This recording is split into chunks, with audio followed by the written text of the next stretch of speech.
6 number, মেজবানের কর্মকাণ্ড দেখে আল্লাহ হেসেছেন। বলেন আমার সাথে, মেজবানের কর্মকাণ্ড দেখে আল্লাহ হেসেছেন। কিতাবের নাম সহিহ বুখারী, হাদিস নাম্বার 3798। কয় নাম্বার হাদিস? 3798। হাদিসের রাবি হযরতে আবু হুরায়রা। বলতে পারেন যে হুজুর আবু হুরায়রার হাদিস অনেক শুনতেছি, আসলে অনেক। আবু হুরায়রা রাদিয়াল্লাহু তাআলা আনহু আল্লাহ রাসূলের দরবার ছাড়ে নাই, আল্লাহ রাসূলের দরবারে সর্ব অবস্থায় পড়ে থাকতেন। কখন রাসূলুল্লাহ হাদিস বলেন আর কখন সে মুখস্থ করেন। এজন্য আবু হুরায়রার সবচেয়ে বেশি হাদিস তিনি আল্লাহ রাসূলের থেকে ইয়াদ করেছেন। আবু হুরায়রা রাদিয়াল্লাহু তাআলা হাদিস বর্ণনা করেছেন, আন্না রাজুলান আতান নাবিয়্যা সাল্লাল্লাহু আলাইহি ওয়াসাল্লাম। আবু হুরায়রা বলেন, আমি আমার নবীর দরবারে হাজির। এমন সময় একজন সাহাবী, পেটে বড় ক্ষুধা, খাবার নাই। নবীরে ডাক দিয়ে কই, নবী আমারে কিছু খাবার দেন। ও নবীজি, আমার পেটে বড় ক্ষুধা, খাবারের প্রয়োজন। ফাবাসা ইলা নিসাইহি, নবী আমার একজন সাহাবীকে নবীর ঘরে পাঠিয়ে দিলেন, যাও যাও তোমাদের আম্মা জানগুলোকে বলো যে খাবারের ব্যবস্থা করে দাও। এবার সাহাবীটা রাসূলের বাড়িতে যাওয়ার পর ডাক দিয়ে কই, আম্মা জান, রাসূলুল্লাহ সাল্লাল্লাহু আলাইহি ওয়াসাল্লাম খাবার দেওয়ার কথা বলেছেন। এবার ঘরের ভিতর থেকে জবাব আসলো, ফাকুলনা মা মা'না ইল্লাল মা। আম্মা জানেরা জবাব দেয়, ঘরে পানি ব্যতীত আর কোনো খাবার আমাদের ঘরে নাই। কেমন অভাব, নবীজির ঘরে খাবার নাই। অভাবের কারণে আমার নবী পেটে পাথর বেঁধেছে। অভাবের কারণে আমার নবী এত কষ্ট করে ক্ষুধা সহ্য করেছেন। আম্মা জানেরা বলে ঘরে খাবার নাই, মাঝে মাত্র পানি। এবার নবীকে জানানোর পর নবী আমার চিন্তায় পড়ে গেলেন। উপস্থিত সাহাবা একরাম নবীকে ঘেরাও করে আছেন। রাসূলুল্লাহ সাহাবা একরামকে উদ্দেশ্য করে বললেন, فقال رسول الله صلى الله عليه وسلم من يظن أو يضيف هذا। আল্লাহর নবী রাহমাতাল লিল আলামিন বললেন, তোমাদের মধ্যে কোন সাহাবী আছো নাকি আমার এই ক্ষুধার্ত সাহাবীটাকে খানা খাওয়াবে, মেহমান হিসাবে নিবে, এমন কোন সাহাবী আছে নাকি?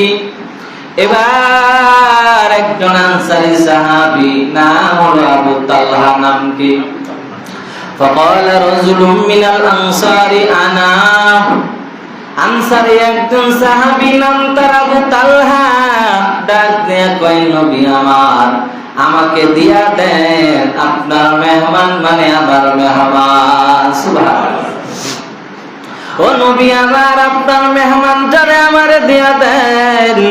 এবার ওই আনসারী সাহাবী আবু তালহা মেহমানটারে নিয়া ফান্তলা কাইলা ইমরাতিহি, ঘরে বিবির কাছে গেলেন।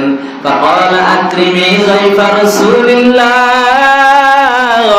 এবার আবু তালহা ডাক দিয়া কইলে, বিবি, এটা রাসূলুল্লাহর মেহমান, আল্লাহর নবীর ঘরে খাবার নাই রে বিবি।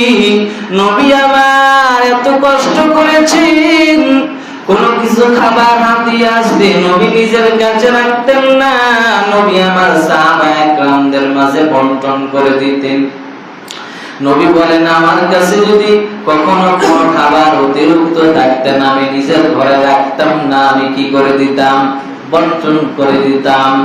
ও বিবি, আমার নবীর মেহমান সম্মান কর, মেহমানের মেহমানদারির ব্যবস্থা কর। ফাকালাত মা ইনদানা ইল্লা কুতু সিবিয়ানি। এবার আবু তালহার বিবি বলেন, ও স্বামী আমার, আমাদের ঘরে তো অভাব আপনি জানেন। ও স্বামী আমার, আপনি তো জানেন আমাদের ঘরে কোনো খাবার নাই। এবার আবু তালহা নবী বললেন, ইল্লা কুতুসবিয়ানি, আমাদের যে ছোট্ট বাচ্চাগুলো আছে তাদের জন্য সামান্য খাবার আছে। আমাদের ছোট্ট বাচ্চাগুলোর জন্য খাবার সামান্য কয়টা আছে, আর কোনো খাবার নাই। এবার আবু তালহা রাদিয়াল্লাহু তাআলা আনহু বললেন, ফাকালা হাইয়ি তাআমাক, ও বিবি আমার তুমি খাবার প্রস্তুত করো। ফাকালা হাইয়ি তাআমাকে ওয়া আসবিহি সিরাজাকে, বাতি জ্বালাইয়া দাও। তাহলে বোঝা গেল মেহমানটা দিনে ছিল নাকি রাতে ছিল। যেহেতু হাদিসের মধ্যে বুখারীর 3798 নম্বর হাদিসে যেহেতু ওয়াসবিহি সিবিয়ানাকে বাতি জ্বালাইয়া দাও, তাহলে বোঝা গেল মেহমানটা দিনে না রাতে। এবার বিবি বাতি জ্বালা দেয়। ওয়া নাওমিমি সিবিয়ানাক, ও বিবি আমার বাচ্চারা যদি খাবার চায় বাচ্চাদেরকে ফুসলাইয়া বুঝাইয়া ঘুম পাড়ায়া দাও, কারণ আমার বাচ্চারা না খাইলে আমি রাসূলুল্লাহ মেহমানকে খাওয়াইতে পারবো। কারণ আমি তো আমার নবীকে এমন ভালোবাসি, আমার কাছে আমার স্ত্রী প্রিয় না, আমার বাচ্চা সন্তান কেউ প্রিয় না। লা ইউমিনু আহাদুকুম হাত্তা আকুনা আহাব্বা ইলাইহি মিন ওয়ালিদিহি ওয়া ওয়ালাদিহি ওয়ান নাসি আজমাইন।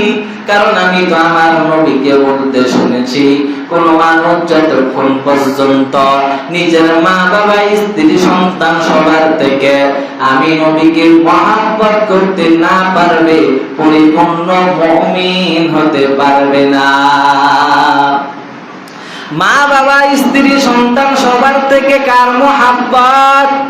এবার একটু নলেজ দেন, সামান্য জ্ঞান নেন।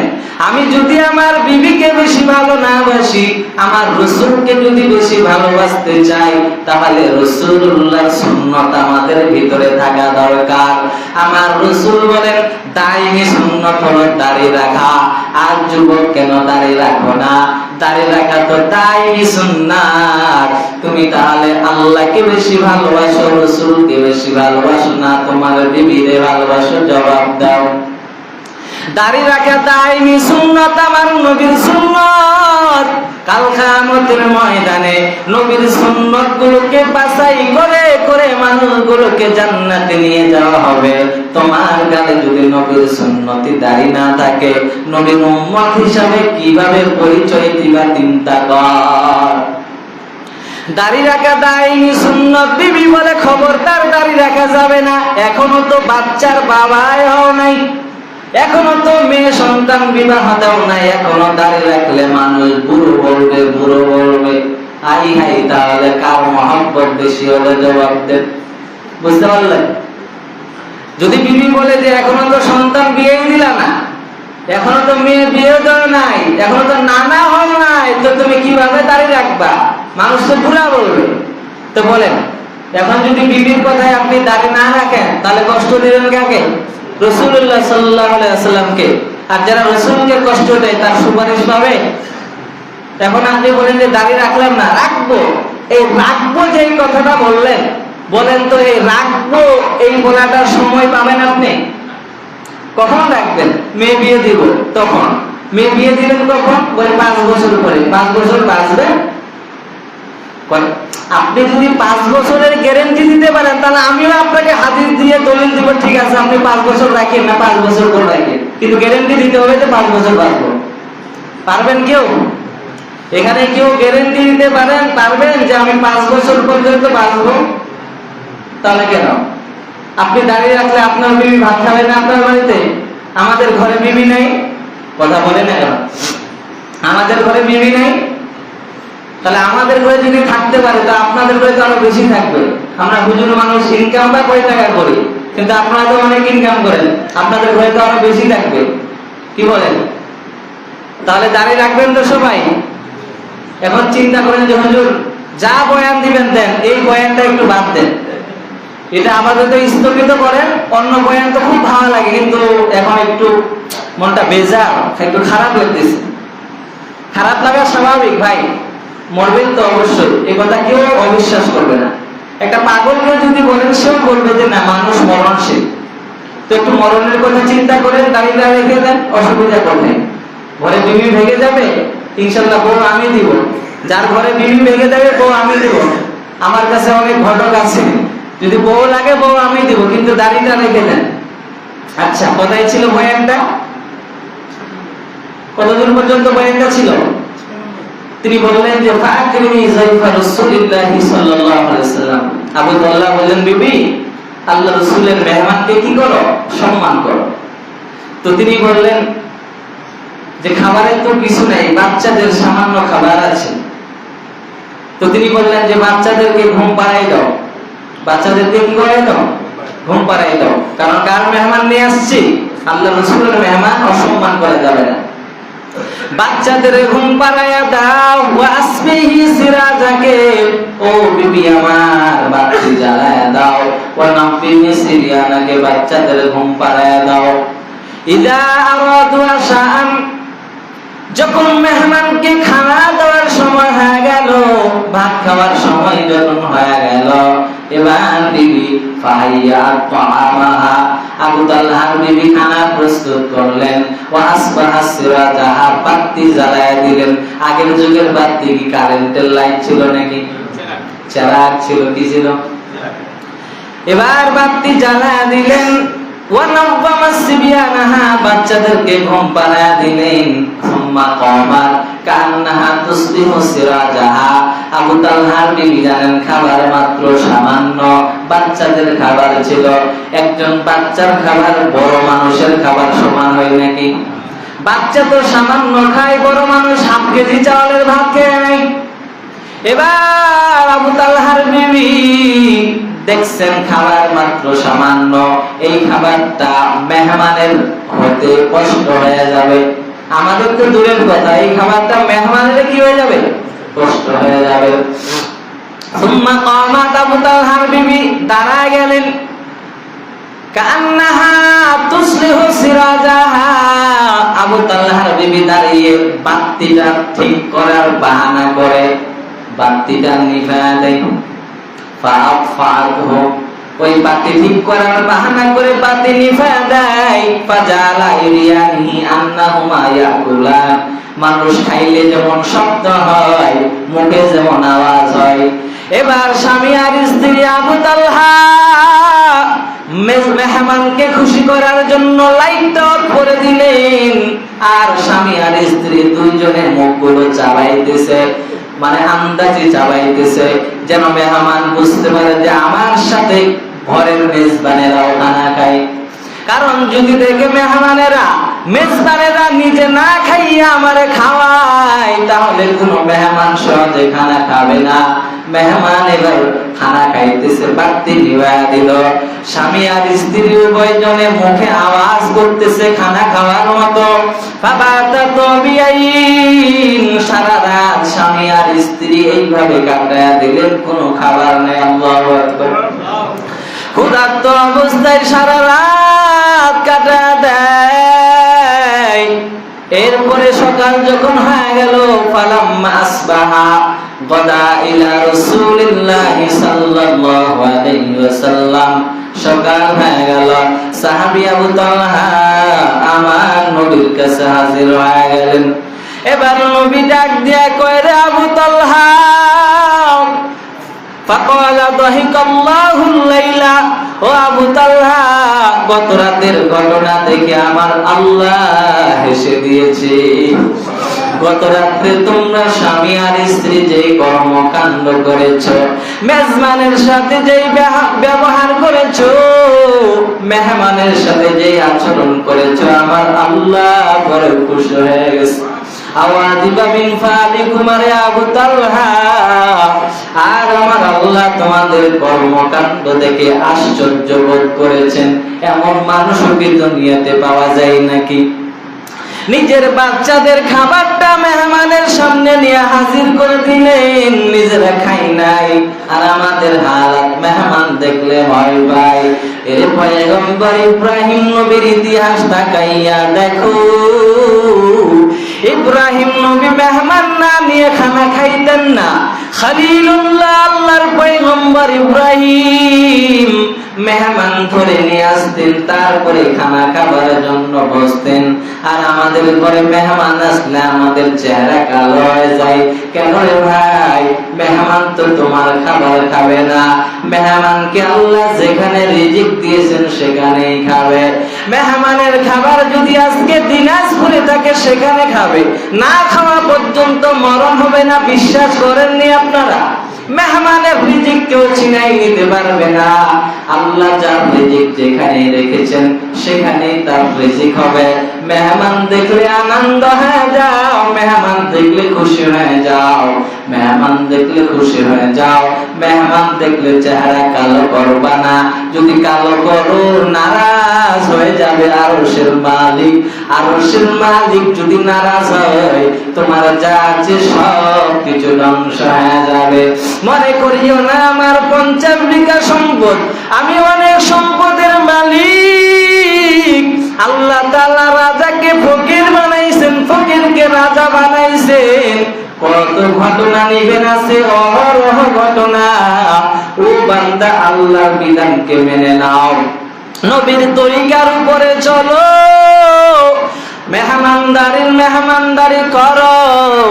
সুন্নাত হিসাবে মেহমানদারি করা প্রত্যেকটা মুসলমানের দায়িত্ব। প্রত্যেকটা মুসলমানের দায়িত্ব হলো মেহমানের সম্মান করো। এরা নবীর উম্মতের দল। এবার আবু তালহার স্ত্রী সবাই যখন নিজে ক্ষুধার্ত থাকলেন, খুশি হলেন কে?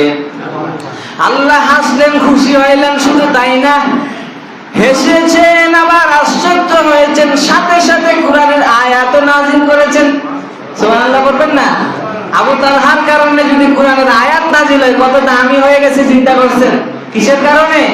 আল্লাহ রাসূলের মেহমানটাকে খাবার খাওয়ানোর কারণে। সুবহানাল্লাহ। মেহমানকে খানা খাওয়াইতে আপনারা কষ্ট পান, অথচ এই মেহমানকে খানা খাওয়াইলে খুশি হন কে? আল্লাহ তাআলা খুশি হয়ে গেছেন। খুশি হইয়া কোরআনের 114 সূরা, কয় সূরা? 114 সূরার একটি সূরা আছে সূরা হাশর। নাম কি? সূরা হাশরের 9 নম্বর আয়াতে আল্লাহ জানা দেয়, ওয়া ইউথিরুনা আলা আনফুসিহিম ওয়ালাউ কানা বিহিম খাসাসা ওয়া মান ইউকা শুহা নাফসিহি ফাউলাইকা হুমুল মুফলিহুন। আল্লাহ তাআলা সূরা হাশরের 9 নম্বর আয়াতে জানা দেয়, যারা নিজেরা অভাবগ্রস্ত থাকা সত্ত্বেও নিজেদের উপরে অন্যদেরকে প্রাধান্য দেয়। কথা বুঝেন? যারা নিজেরা অভাবে আছে তারপরও নিজেদের থেকে অন্যদেরকে প্রাধান্য দেয়। ওয়া মাইয়ুকা শুহা নাফসিহি, যাদেরকে অন্তরের কৃপণতা থেকে, কার্পণ্য থেকে মুক্ত রাখা হয়েছে, ফাউলাইকা হুমুল মুফলিহুন, তারাই সফল প্রাপ্ত হয়ে গেছে। অন্তরের কার্পণ্য থেকে যাদেরকে আল্লাহ পাক মুক্ত রেখেছেন। একটা আছে মনের কৃপণতা, চাইলে খাওয়াইতে পারে কিন্তু মনটা চায় না। চাইলেই কি করতে পারে? আমি একটা গরিব মানুষ, একটা কেন, আল্লাহ এমন সম্পদ দিয়েছে 10টা গরিবকেও যদি খাওয়ায় আমার কিছু যায় আসে না। 10টা গরিবকে খাওয়াইলে যদি আমার ফসলে আল্লাহ পাক 10 মণ বাড়াই দেয়, কয়টা বাড়াইলো? বুঝে না আমার কথা? 10টা ফকিরকে খাওয়াইলেন, আপনার সর্বোচ্চ খরচ হইলো 500 টাকা বা 1000 টাকা। 10 মণ ধান যদি আল্লাহ বেশি দিয়ে দেয় তাহলে কত টাকা বাড়বে? 10 মণ ধানের দাম কত? তো এই লাইনে বুঝেন না, এই লাইনটা খুব বুঝেন। এই লাইনটা বুঝেন যে 10টা খাওয়াবো 1000 টাকা কই পাবো। ওদিকে যে আল্লাহ 10 মণ ধান বাড়াই দিবে ওই চিন্তা করি না। মনে করছি সার দিছি, বীজ দিছি, এজন্য হয়েছে। সার বীজ ফসল দিতে পারে? কথা বলেন না কেন? সার বীজ ফসল দিতে পারে? সার বীজ যদি এতই ফসল দেয় তাহলে 5 কেজি ধানকে 10 কেজি ধান বানান তো দেখি সারাদিন সার দিয়ে। সারাদিন 5 কেজি ধানের উপরে শুকনো ধান রাখে দিবেন মসজিদের এখানে, ওই ধানে সার দিবেন, সব কিছু ছিটাবেন, দেখি 5 কেজি থেকে 6 কেজি হয় কিনা না। কিন্তু এই ধানটা যখন জমিনে ছেড়ে দিলেন, জমিন কার? জমিনে ফসল উৎপাদন করে কে? আল্লাহ তাআলা। তখন আল্লাহ তাআলা আপনাকে আরেক দিক দিয়ে বরকত দান করবেন। তাহলে আজকের আলোচ্য বিষয় কি ছিল? আল্লাহর আশিক কয় নাম্বার পর্ব? একটা বয়ান আরেকটা বয়ানের সাথে কোনো মিল আছে? গত শুক্রবারের 3 কথার সাথে আজকের 3 কথার কোনো মিল আছে? মিল থাকবে না ইনশাআল্লাহ। অনেক কষ্ট হয় মুখস্থ করতে হাদিস, লম্বা লম্বা হাদিস, তারপরেও ইনশাআল্লাহ এগুলো শুনলে ঈমান মজবুত হয়ে যায়। আমার কষ্ট, কিন্তু আপনাদের ঈমানটা যদি মজবুত হয় আমার দ্বারা, তো আমার কষ্ট কোনো ব্যাপার না। কালকে আমাদের মর্যাদায় ইনশাআল্লাহ আপনাদের দোয়ার বরকতে যদি জান্নাত পাই, এটাই আমার জন্য যথেষ্ট। এই পর্বের বয়ানগুলো ভালো লাগতেছে ইনশাআল্লাহ? খুবই গুরুত্বপূর্ণ। যারা ইউটিউব কিংবা ফেসবুকের সাথে জড়িত, মুফতি আরিফ বিন হাবিব ওনার বয়ান শুনেন আপনারা? কেউ বলতে পারে না মনে হয়। ফেসবুকের সাথে জয়েন যারা আছেন কিনা, মুফতি আরিফ বিন হাবিব অনেক ইলমের অধিকারী। তিনি লিখেছেন 10 খণ্ডের কিতাব, নাম হলো মিম্বারের আমানত। কিনা? মিম্বারের আমানত। 2200 টাকা দিয়ে কিনছি ওই দিন বইটা। তো খুবই সুন্দর সুন্দর এবং গুরুত্বপূর্ণ বয়ান নিয়ে আসছেন, সেখান থেকে বয়ান করতেছি। তো যাই হোক, দোয়া করবেন আল্লাহ যেন আমার ব্রেন, আমার জেহেন জাকাওয়াত আরো বাড়ায়া দেয়। আপনাদের এই 5 বছরে থাকলে আমি আরো 2000 হাদিস মুখস্থ করে দেব। কয় হাজার? 5 বছর থাকলে আমি আরো 2000 হাদিস মুখস্থ করে দেব এখানে। আলহামদুলিল্লাহ, আপনাদের বরকতে আমারও খেদমত করার সুযোগ হচ্ছে। আল্লাহ তাআলা আমাদের তৌফিক দান করেন। যারা সুন্নাত পড়েন নাই, সুন্নাত পড়ে নেন।